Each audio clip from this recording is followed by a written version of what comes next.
To view this video in English, please click the link given above. 10th ക്ലാസ്സിൽ പഠിക്കുന്ന എൻ്റെ എല്ലാ മക്കൾക്കും ബയോളജി മൈ പാഷനിലേക്ക് സ്വാഗതം. ഇന്ന് നമുക്ക് കാർബൺ ആൻഡ് ഇറ്റ്സ് കമ്പൗണ്ട് എന്ന ചാപ്റ്റർ ആരംഭിക്കാം.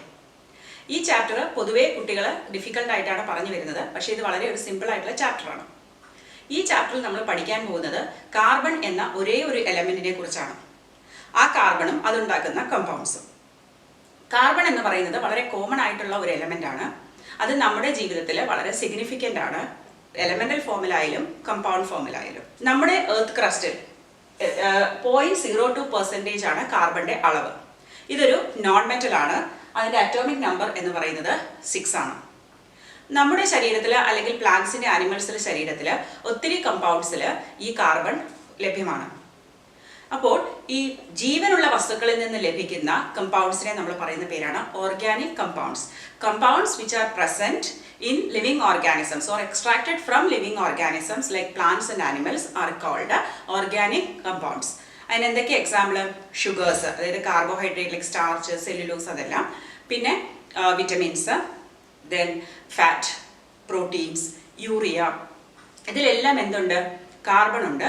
ഇതെല്ലാം തന്നെ എന്താണ്? ഓർഗാനിക് കമ്പൗണ്ട്സ് ആണ്. ഉദാഹരണമായി പറഞ്ഞാൽ sugar, proteins, vitamins, fat, urea, ഇതെല്ലാം തന്നെ ഓർഗാനിക് കമ്പൗണ്ട്സ് ആണ്. മെജോറിറ്റി ആയിട്ടുള്ള ഈ കമ്പൗണ്ട്സിലെല്ലാം എന്തുണ്ട്? കാർബണും ഉണ്ട്. അപ്പോൾ കെമിസ്ട്രിയുടെ ഒരു പ്രത്യേക ശാസ്ത്രശാഖയായ ഓർഗാനിക് കെമിസ്ട്രിയാണ് ഈ ഓർഗാനിക് കമ്പൗണ്ട്സിനെ കുറിച്ച് പഠിക്കുന്നത്. ചുരുക്കി പറഞ്ഞാൽ നമ്മൾ ഈ ചാപ്റ്ററിൽ പഠിക്കുന്നത് ഓർഗാനിക് കെമിസ്ട്രിയാണ്. ഇതൊരു തുടക്കം മാത്രം. നിങ്ങൾ 11th 12th സയൻസ് ആണ് ഓപ്റ്റ് ചെയ്യുന്നതെങ്കിൽ അവിടെ കൂടുതൽ ചാപ്റ്റേഴ്സ് നിങ്ങൾ കെമിസ്ട്രിയിൽ പഠിക്കും. ഇതിനെ നമുക്കൊരു ഇൻട്രൊഡക്ടറി ലെസൺ ആയിട്ട് കാണാം. അപ്പോൾ നമുക്ക് കാർബണിലേക്ക് തിരിച്ചു വരാം. കാർബണിന്റെ കാര്യം പറയുമ്പോൾ നമ്മൾ പറഞ്ഞു അറ്റോമിക് നമ്പർ എത്രയാണ്? 6 ആണ്. അപ്പോൾ കാർബണിന്റെ അറ്റോമിക് നമ്പർ 6 എന്ന് പറയുന്നത് കൊണ്ട് ഉദ്ദേശിക്കുന്നത് എന്താണ്? അതിൽ 6 പ്രോട്ടോൺസ് ഉണ്ട്. 6 പ്രോട്ടോൺസ് ഉണ്ടെങ്കിൽ എത്ര ഇലക്ട്രോൺസ് ഉണ്ട്? 6 ഇലക്ട്രോൺസ് ഉണ്ട്, അല്ലേ? അപ്പോൾ ഇതിനെ നമ്മൾ ഇലക്ട്രോണിക് കോൺഫിഗറേഷൻ എഴുതി നോക്കിയാൽ കെ ഷെല്ലിൽ 2, കാരണം കെയിൽ 2 മാക്സിമം പറ്റുള്ളൂ. പിന്നെയുള്ള 4 എൽ ഷെല്ലിലേക്ക് പോവുകയാണ് ചെയ്യുന്നത്. നമുക്കറിയാം ഔട്ടർ മോസ്റ്റ് ഇലക്ട്രോൺസ് ആണ് എന്ത് പറയുന്നത്? വാലൻസ് ഇലക്ട്രോൺസ്, അല്ലേ? അപ്പോൾ ഇവിടെ വാലൻസ് ഇലക്ട്രോൺ എന്ന് പറയുന്നത് 4 ആണ്. പക്ഷേ എല്ലാ ആറ്റവും എന്തിനു വേണ്ടിയാണ് ശ്രമിക്കുന്നത്? ഒരു നോബൽ ഗ്യാസ് കോൺഫിഗറേഷൻ, അതായത് 8 ആക്കി മാറ്റാനാണ് ശ്രമിക്കുന്നത്. അപ്പോൾ ഈ 4നെ 8 ആക്കണമെങ്കിൽ എന്ത് വേണം? 4 ഇലക്ട്രോണും കൂടി കിട്ടിയാൽ മാത്രമേ പറ്റുകയുള്ളൂ. സാധാരണ നമ്മൾ അയോണിക് കമ്പൗണ്ട്സിന്റെ കാര്യം പറയുമ്പോൾ കഴിഞ്ഞ ചാപ്റ്ററിൽ നമ്മൾ മെറ്റൽസ് ആൻഡ് നോൺ മെറ്റൽസ് പഠിച്ചപ്പോൾ മെറ്റൽസ് എന്ന് പറഞ്ഞാൽ അതിന്റെ ഔട്ടർ മോസ്റ്റ് ഇലക്ട്രോൺസ് എന്ന് പറയുന്നത്, അതായത് വാലൻസ് ഇലക്ട്രോൺ എന്ന് പറയുന്നത് 1, 2 അല്ലെങ്കിൽ 3 ആണ്. അതേപോലെ നോൺ മെറ്റൽസിൽ 5, 6 അല്ലെങ്കിൽ 7 ആണ്. അപ്പോൾ ഇവിടെ 1, 2, 3 ആണെങ്കിൽ അതിനൊരു കൊടുക്കാനുള്ള ടെൻഡൻസിയാണ് ഉള്ളത്. ഈ കാര്യത്തിലെടുത്താൽ ഇവിടെ ഒരു ഇലക്ട്രോൺ കൊടുത്താൽ ഈ 7 ഉള്ള ആറ്റം അതിനെ സ്വീകരിച്ചിട്ട് ഇതിനൊരു നെഗറ്റീവ് ചാർജും ഇതിനൊരു പോസിറ്റീവ് ചാർജും കിട്ടും. അപ്പോൾ അവ തമ്മിലൊരു അയോണിക് ബോണ്ടാണ് ഉണ്ടായിരിക്കുന്നത്. ഇവിടെ 2 കൊടുത്താൽ ഇതിന് സ്വീകരിക്കാൻ പറ്റും, ഇവിടെ 3 കൊടുത്താൽ ഇതിന് സ്വീകരിക്കാൻ പറ്റും. അപ്പോൾ ഇവിടെ 3 പ്ലസ് ചാർജും ഇവിടെ 3 മൈനസ് ചാർജുമാണ് ലഭിക്കുന്നത്. അപ്പോൾ ഇവിടെ അയോൺസ് ആണ് ഉണ്ടാകുന്നത്. കാറ്റയോൺസ് അഥവാ പോസിറ്റീവ്ലി ചാർജ്ഡ് അയോൺസും ആനയോൺസ് അഥവാ നെഗറ്റീവ്ലി ചാർജ്ഡ് അയോൺസും. അങ്ങനെ ഉണ്ടാകുന്നത് കൊണ്ട് തന്നെ ഈ കമ്പൗണ്ട്സിനെ നമ്മൾ പറയുന്ന പേരാണ് അയോണിക് കമ്പൗണ്ട്സ്. ഇതിന്റെ പ്രത്യേകതകളൊക്കെ കഴിഞ്ഞ ചാപ്റ്ററിൽ നമ്മൾ വിശദമായി പഠിച്ചു. ഇനി കാർബണിന്റെ കാര്യം നോക്കിയാലോ. കാർബണിന് 4 ആണുള്ളത്. ഇവിടെ എങ്ങും നമ്മൾ 4 കണ്ടില്ല, അല്ലേ? 4 എന്ന് പറയുമ്പോൾ എടുത്താലും 4 കൊടുത്താലും 4. അപ്പോൾ അതുകൊണ്ട് വലിയ ഡിഫറൻസ് ഒന്നും ഉണ്ടാകുന്നില്ല. പക്ഷേ കാർബൺ ഇത് രണ്ടും ചെയ്യുന്നില്ല, എടുക്കുന്നുമില്ല കൊടുക്കുന്നുമില്ല. എന്തുകൊണ്ടാണ് കാർബൺ 4 ഇലക്ട്രോൺ കൊടുത്തുകൊണ്ട് അല്ലെങ്കിൽ 4 ഇലക്ട്രോൺ എടുത്തുകൊണ്ട് നോബൽ ഗ്യാസ് കോൺഫിഗറേഷൻ എത്തിക്കാൻ ശ്രമിക്കാത്തത്? നമ്മൾ കാർബണിന്റെ സ്ട്രക്ചർ ഒന്ന് നോക്കുകയാണെങ്കിൽ ഈ കാർബണിന്റെ സെന്ററിൽ 6 പോസിറ്റീവ് ചാർജ് പ്രോട്ടോൺസ് ആണുള്ളത്, അല്ലേ? അതിന്റെ കെ ഷെല്ലിൽ 2 ഇലക്ട്രോൺസ് ഉണ്ട്, എൽ ഷെല്ലിൽ 4 ഇലക്ട്രോൺസും ഉണ്ട്. ഇനി നമുക്ക് 2 പോസിബിലിറ്റീസ് ആണ് നോക്കേണ്ടത്. 4 എണ്ണം കൊടുത്താൽ എന്ത് പറ്റും, 4 എണ്ണം എടുത്താൽ എന്ത് പറ്റും? ഇപ്പോൾ ആദ്യത്തെ കേസിൽ 4 എണ്ണം കൊടുക്കുകയാണെന്ന് വിചാരിക്കുക. അപ്പോൾ ഈ 4 എണ്ണം പോയി കഴിഞ്ഞാൽ ഇവിടെ 2 എന്ന നിലയിലേക്ക് വരും. ആ 2 ആണ് അതിൽ മാക്സിമം കൊള്ളാവുന്നത്. അതൊരു നോബൽ ഗ്യാസ് കോൺഫിഗറേഷൻ ആണ്. ഓക്കെ. അപ്പോൾ ഇവിടെ സംഭവിക്കുന്നത് എന്താണെന്ന് വെച്ചാൽ 4 എണ്ണം കൊടുത്തു കഴിഞ്ഞാൽ ഇതിന് എന്ത് ചാർജ് കിട്ടും? 4 പ്ലസ് ചാർജ് കിട്ടും, അല്ലേ? പക്ഷേ ഇവിടെ ഒത്തിരി എനർജി വേണം ഈ 4 ഇലക്ട്രോൺസിനെ അവിടെ നിന്ന് റിമൂവ് ചെയ്ത് പുറത്തേക്ക് കൊടുക്കാൻ. കാരണം 6 പ്രോട്ടോൺസ് ഉണ്ട്. അപ്പോൾ 6 പ്രോട്ടോൺസും ഈ 4 പോയി കഴിഞ്ഞാൽ പിന്നെ 2 ഇലക്ട്രോൺസിനെ ബാക്കി വെച്ചിട്ട് ഈ 4 എണ്ണത്തിനെ മാത്രം റിമൂവ് ചെയ്യുക എന്ന് പറയുന്നത് large amount of energy requiring പ്രോസസ്സാണ്. അപ്പോൾ അത് കാർബണിന് അങ്ങനെ ചെയ്യാൻ പറ്റില്ല. ഇനി അടുത്ത ഓപ്ഷൻ എന്താണ്? 4 എണ്ണം സ്വീകരിക്കുക. ആരെങ്കിലും കൊടുക്കാൻ തയ്യാറായാൽ 4 എണ്ണം സ്വീകരിക്കുക എന്നുള്ളതാണ്. അപ്പം 4 എണ്ണം സ്വീകരിച്ചാൽ അപ്പം എന്തായി? 4 മൈനസ് ആനയോൺ ആയി അല്ലേ? അപ്പോൾ ഇവിടെ ടോട്ടൽ ഇലക്ട്രോൺസ് എത്രയായി? 10. ടോട്ടൽ പ്രോട്ടോൺസ് എത്രയുണ്ട്? 6 ഉണ്ട് അല്ലേ? അപ്പോൾ വെറും 6 പ്ലസ് ചാർജിന് ആ ന്യൂക്ലിയസിൽ ഇരുന്നു കൊണ്ട് ചുറ്റുമുള്ള 10 ഇലക്ട്രോൺസിനെ ഹോൾഡ് ചെയ്യുക എന്ന് പറയുന്നത് വളരെ ശ്രമകരമാണ്. അതുകൊണ്ട് തന്നെ കാർബൺ കൊടുക്കുന്നുമില്ല, കാർബൺ എടുക്കുന്നുമില്ല. ഇതൊരു ചോദ്യമായിട്ട് ചോദിക്കാം. ഇലക്ട്രോൺ ലൂസ് ചെയ്ത് കാറ്റയോൺ ആവുകയോ അല്ലെങ്കിൽ ഇലക്ട്രോൺ ഗെയിൻ ചെയ്ത് ആനയോൺ ആവുകയോ ചെയ്യാത്തത് കാരണം ഇതാണ്. എനർജി കൊടുക്കുകയാണെങ്കിൽ large amount of energy is required to leave a nucleus with 6 protons and shells with 2 electrons. ഇനി എടുക്കാത്തത് എന്തുകൊണ്ടാണ്? It will be difficult for the nucleus with 6 protons to hold on to the orbitals with 10 electrons. അപ്പോൾ ഇനി എന്താണ് ഒരു സാധ്യതയുള്ളത്? കാർബണിന് ഇപ്പം ഇങ്ങനെ ഇരുന്നാൽ പോരല്ലോ, 4 പോലെ എത്രയായാലും 8 ആക്കി എടുക്കുക അല്ലേ? അപ്പോൾ ഇവിടെ ഇനിയുള്ള ഒരു സാധ്യത എന്ന് പറയുന്നത് ഷെയറിംഗ് ആണ്. ഈ കാർബണെ പോലെ ദുഃഖിച്ച് നടക്കുന്ന വേറെ ആൾക്കാരുണ്ട് അല്ലേ? അവരുടെ കയ്യിൽ നിന്ന് ഷെയർ ചെയ്തെടുത്തിട്ട് ഇവിടെ നിന്ന് അങ്ങോട്ടും കൊടുക്കുക. അപ്പോൾ ഇങ്ങനെയുള്ള ആറ്റംസ്, കാർബൺ മാത്രമല്ല ഇങ്ങനെ പല ആറ്റംസും ഇങ്ങനെ ഷെയർ ചെയ്തിട്ട് മോളിക്യൂൾസ് ഉണ്ടാവുന്നുണ്ട്. അപ്പോൾ ഇങ്ങനെയുള്ള ഈ ഒരു കേസിൽ എന്താ സംഭവിക്കുന്നതെന്ന് വെച്ചാൽ ഈ ആറ്റംസ് എല്ലാം അവരുടെ ഔട്ടർ മോസ്റ്റ് ഷെല്ലിലുള്ള ഇലക്ട്രോൺസ് മാത്രമാണ് ഷെയർ ചെയ്യുന്നത്. അങ്ങനെ ഷെയർ ചെയ്തിട്ട് രണ്ടുപേരും നോബിൾ ഗ്യാസ് കോൺഫിഗറേഷൻ അറ്റൈൻ ചെയ്യുകയാണ് ചെയ്യുന്നത്. അപ്പോൾ ഇവിടെ അയോൺസ് ഉണ്ടാകുന്നില്ല, പകരം ഇത്തരം കമ്പൗണ്ട്സിനെ നമ്മൾ പറയുന്ന പേരാണ് കോവാലന്റ് കമ്പൗണ്ട്സ്. കോവലന്റ് ബോണ്ടിങ്ങിലൂടെ ഹൈഡ്രജൻ മോളിക്യൂൾ എങ്ങനെ ഉണ്ടാകുമെന്ന് നമുക്ക് നോക്കാം. ഹൈഡ്രജൻ എന്ന് പറയുന്നത് ഒരു ഒറ്റ ഇലക്ട്രോൺ മാത്രമാണ് ഉള്ളത്. അതിന് ഒരു പ്രോട്ടോണും ഒരു ഇലക്ട്രോണാണ് ഉള്ളത്. അപ്പോൾ ഇവിടെ നമ്മൾ ഔട്ടർ മോസ്റ്റ് ഇലക്ട്രോണിനെ മാത്രം ഇൻറ്റു അല്ലെങ്കിൽ ഡോട്ട് രീതിയിൽ നമുക്ക് റെപ്രസെന്റ് ചെയ്യാൻ കഴിയും. അതിനെ നമ്മൾ പറയുന്ന പേരാണ് ലൂയിസ് സ്ട്രക്ചർ അല്ലെങ്കിൽ ലൂയിസ് നൊട്ടേഷൻ എന്ന് പറയും. GN ലൂയിസ് എന്നൊരു സയന്റിസ്റ്റ് ആണ് ഇത് ഡെവലപ്പ് ചെയ്തെടുത്തത്. അപ്പോൾ നമ്മളിവിടെ വരയ്ക്കുന്നത് ലൂയിസ് സ്ട്രക്ചർ ആണ്. അപ്പോൾ ഇതൊരു ഹൈഡ്രജൻ ആണ്. അപ്പോൾ നമ്മൾ എല്ലാ ആറ്റത്തിലും ഔട്ടർ മോസ്റ്റ് ഇലക്ട്രോൺ മാത്രമേ റെപ്രസെന്റ് ചെയ്യുള്ളൂ. ഇവിടെ വേറൊരു ഹൈഡ്രജൻ ഉണ്ട്. അപ്പോൾ ഈ ഹൈഡ്രജൻ ഇതിൽ നിന്നും കൂടി ഷെയർ ചെയ്യുകയാണ്. അപ്പോൾ ഇതിന് 2 ആയി കഴിഞ്ഞു അല്ലേ? ഇതിനും 2 ആയി. അപ്പോൾ ഹൈഡ്രജൻ കഴിഞ്ഞ അടുത്ത് വരുന്ന എലമെന്റ് എന്ന് പറയുന്നത് ഹീലിയമാണ്. ആ ഹീലിയത്തിന്റെ അറ്റോമിക് നമ്പർ 2 ആണ്. K ഷെല്ലിന് മാക്സിമം 2 പാടുള്ളൂ. അപ്പോൾ ഇതൊരു നോബിൾ ഗ്യാസ് കോൺഫിഗറേഷൻ ആണ്. അപ്പോൾ ഹൈഡ്രജനും 2 കഴിഞ്ഞില്ലേ? അപ്പോൾ ഹൈഡ്രജൻ ഹാപ്പിയായി. അപ്പോൾ ഇവിടെ ഒരു പെയർ ഓഫ് ഇലക്ട്രോൺ ഷെയർ ചെയ്യുന്നതിനെ നമ്മളൊരു ബോണ്ട് എന്നാണ് പറയുന്നത്. ഒരു സിംഗിൾ ഡാഷ് ആയിട്ടാണ് നമ്മൾ റെപ്രസെന്റ് ചെയ്യുന്നത്. അപ്പോൾ ഇങ്ങനെ ഇടാം, H ഒരു ഡാഷ് H. ഈ ഡാഷ് റെപ്രസെന്റ് ചെയ്യുന്നത് എന്താണ്? ഷെയറിംഗ് ഓഫ് ഒരു പെയർ ഓഫ് ഇലക്ട്രോൺ അല്ലെങ്കിൽ 2 ഇലക്ട്രോൺസ് ഷെയർ ചെയ്യുന്നതിനെയാണ് ഇങ്ങനെ പറയുന്നത്. അപ്പോൾ ഇതൊരു സിംഗിൾ ബോണ്ടാണെന്ന് നമുക്ക് പറയാം. ഇതിന്റെ ഫലമായിട്ട് നമുക്ക് എന്ത് കിട്ടും? H2 മോളിക്യൂൾ അല്ലെ? H2 എന്ന് പറയുമ്പോൾ അതൊരു മോളിക്യൂളായി. അടുത്ത് നമുക്കൊരു ക്ലോറിൻ നോക്കാം. ക്ലോറിനിൽ എത്രയുണ്ട്? 1 2 3 4 5 6 7 7 ഇലക്ട്രോൺസ് ഉണ്ട് അല്ലേ? മറ്റൊരു ക്ലോറിൻ വിത്ത് 7 ഇലക്ട്രോൺ ആണ് ഞാൻ വരയ്ക്കുന്നത്. ഈ ക്ലോറിൻ ഇവിടെ നിന്ന് ഷെയർ ചെയ്തു. അപ്പോൾ ഇതിന് ഈ ഒന്നും കൂടെ കിട്ടി, 8 ആയി. ഈ ക്ലോറിനും ഇവിടെ നിന്ന് ഷെയർ ചെയ്തു, 8 ആയി. അപ്പോൾ വീണ്ടും ക്ലോറിൻ ഒരു പെയർ ഓഫ് ഇലക്ട്രോൺ ഷെയർ ചെയ്തു, ഒരു കോവലന്റ് ബോണ്ട് ഉണ്ടായിട്ട് ക്ലോറിൻ മോളിക്യൂളായി. ഇനി നമുക്ക് ഓക്സിജൻ നോക്കും. ഓക്സിജനിൽ 6 ഇലക്ട്രോൺസ് ആണ്. ഓക്സിജന്റെ അറ്റോമിക് നമ്പർ 8 ആണ്. സോ 2,6 ആണ്. അപ്പൊ 2 എണ്ണം കൂടി വേണം അല്ലേ? 1 2 3 4 5 6 ഔട്ടർ മോസ്റ്റ് ഇലക്ട്രോൺ. മറ്റൊരു ഓക്സിജനും 6. ഇനി ഇവര് ഷെയർ ചെയ്യുന്നു, 2 എണ്ണം വീതം ഷെയർ ചെയ്യുന്നു. അപ്പൊ എത്ര പെയർ ഓഫ് ഇലക്ട്രോൺ ഷെയർ ആയി? 2. അപ്പൊ ഇതിനെ നമ്മൾ O ഡബിൾ ബോണ്ട് O എന്ന് പറയും. അപ്പൊ ഇത് O2 മോളിക്യൂളായി. നൈട്രജന്റെ അറ്റോമിക് നമ്പർ 7 ആണ്, 2,5. അപ്പോൾ ഇവിടെ നമുക്ക് 2 1 2 3 4 5. ഇവിടെ 1 2 3 4 5. ഇവിടെ നിന്ന് ഈ 3 കൂടി ഷെയർ ചെയ്തു, അപ്പൊ 8 ആയി. ഇത് ഈ 3 കൂടി ഷെയർ ചെയ്തു, 8 ആയി. 3 പെയേഴ്സ് ഓഫ് ഇലക്ട്രോൺസ് ആണ് ഇവിടെ ഷെയർ ആയത്. പകരം നമുക്ക് നൈട്രജൻ മോളിക്യൂള് കിട്ടി. അപ്പോൾ ഒരു പെയർ ഓഫ് ഇലക്ട്രോൺ ഷെയർ ചെയ്താൽ അതിനെ സിംഗിൾ ബോണ്ട് എന്നും ഇത് ഡബിൾ ബോണ്ട്, ഇത് ട്രിപ്പിൾ ബോണ്ട്. അപ്പോൾ കോവലന്റ് ബോണ്ട്സ് 3 തരമുണ്ട്: സിംഗിൾ, ഡബിൾ ആൻഡ് ട്രിപ്പിൾ. പക്ഷെ ഇവിടെ എല്ലാം ഈ മോളിക്യൂൾസിൽ ഒരേ തരം ആറ്റമാണ്. 2 ക്ലോറിൻ അല്ലെങ്കിൽ 2 ഓക്സിജൻ അല്ലെങ്കിൽ 2 നൈട്രജൻ അല്ലെങ്കിൽ 2 ഹൈഡ്രജൻ, ഇങ്ങനെയുള്ള കമ്പൗണ്ട്സിനെ അല്ലെങ്കിൽ മോളിക്യൂൾസ് നമ്മൾ ഹോമോ ആറ്റമിക് മോളിക്യൂൾസ് ആണ് പറയുന്നത്. ഇനി നമുക്ക് ഹെറ്ററോ ആറ്റോമിക് മോളിക്യൂൾസിന്റെ എക്സാമ്പിൾസ് നോക്കാം. ഹൈഡ്രജൻ ക്ലോറൈഡ് നോക്കൂ. ഹൈഡ്രജന് ഒരെണ്ണം ഔട്ടർ മോസ്റ്റ് ഇലക്ട്രോൺ ഉണ്ട്. ദ സെയിം വേ ക്ലോറിൻ എത്രയുണ്ട്? 1, 2, 3, 4, 5, 6, 7.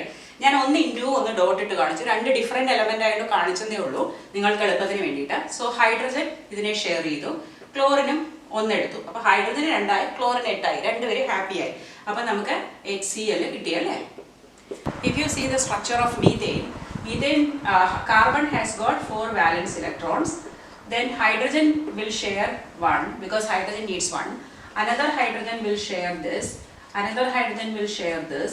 Another hydrogen will share here. അപ്പോൾ എന്തായി? നമുക്ക് 4 ഹൈഡ്രജൻ ഉണ്ട്. ഈ 4 പേരിൽ നിന്നും കാർബൺ ഓരോന്ന് വീതം ഷെയർ ചെയ്യും. അപ്പോൾ കാർബൺ എന്തായി? 8 ആയി, ഹൈഡ്രജന് 2 ആയി. അപ്പോൾ രണ്ടുപേരും ഹാപ്പി ആയി. നമ്മളപ്പോൾ ഇത് വരച്ചാൽ ഇങ്ങനെ CH എല്ലായിടത്തും ഒരു പെയർ ഓഫ് ഇലക്ട്രോൺ ഷെയർ ചെയ്യുന്നത് കൊണ്ട് തന്നെ അത് സിംഗിൾ ബോണ്ടായിട്ട് വരും. ഇതിനെ പറയുന്ന പേരാണ് CH4. ഇത് മീഥെയിൻ ആണ്. ഒരു മീഥെയിൻ മോളിക്യൂളിന്റെ സ്ട്രക്ചറാണ് നമ്മൾ വരച്ചത്. ഇനി നമുക്ക് വാട്ടർ നോക്കാം. വാട്ടർ എന്ന് പറയുമ്പോൾ എന്താണ്? ഹൈഡ്രജൻ ഉണ്ട്, ഓക്സിജൻ ഉണ്ട് അല്ലേ. ഓക്സിജന് 2 എണ്ണമാണ് ആവശ്യം, ഹൈഡ്രജൻ ആണെങ്കിലോ 1 ആണ് ആവശ്യം. അപ്പോൾ 2 ഹൈഡ്രജൻ കൂടി ഷെയർ ചെയ്യും. അപ്പോൾ ഓക്സിജൻ ഞാൻ വരയ്ക്കുകയാണെങ്കിൽ 1, 2, 3, 4, 5, 6 ആണ് ഔട്ടർ മോസ്റ്റ് ഷെല്ലിലുള്ളത്. അതിൽ ഒരെണ്ണം ഒരു ഹൈഡ്രജനുമായിട്ട് ഷെയർ ചെയ്യുന്നു, ഇവിടെ ഒരു ഹൈഡ്രജൻ ഷെയർ ചെയ്യുന്നു. അതേസമയം ഈ ഓക്സിജൻ ഈ 2 ഹൈഡ്രജൻ്റെയും ഷെയർ ചെയ്യുന്നു.